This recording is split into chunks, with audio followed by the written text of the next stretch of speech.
سلام دوستان، امروز اومدیم با یه آموزش دیگه. امروز میخوام بهتون آموزش بدم که چطور میتونیم ویدیو رو داخل قاب گوشی PNG قرار بدهیم. تا آخر ویدیو همراه ما باشید. بریم سراغ آموزش. وارد برنامه اینشاتمون میشیم و از اینجا یه پروژه جدید میسازیم.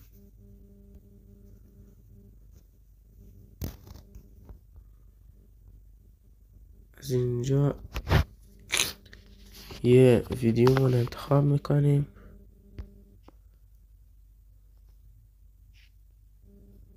این ویدیو رو من انتخاب میکنم، سایزش رو کوچیک میکنم، هر چقدر سایزش دلخواه است، هر چقدر شما خودتون به دلخواه میتونید سایزش انتخاب کنید. و از قسمت PIP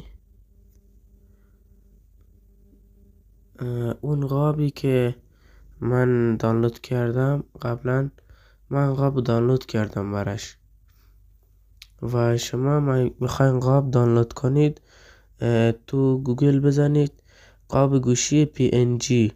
بعد از این قاب ها براتون میاد، قاب گوشی. حالا شما میتونین راحت ویدیوتون داخل ایجا بدین. من پس زمینش تغییر بدم.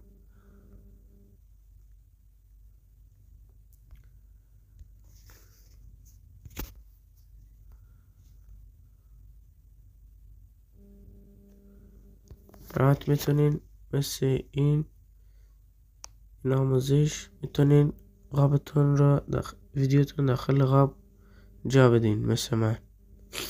و این هم بود از آموزشمون. و اگه از آموزش خوشتون اومده و از این سبک ویدیو خوشتون میاد، کانال ما را سابسکرایب کنید. برای ویدیوهای دیگر علامت زنگوله رو هم روشن کنید. خدا نگهدار.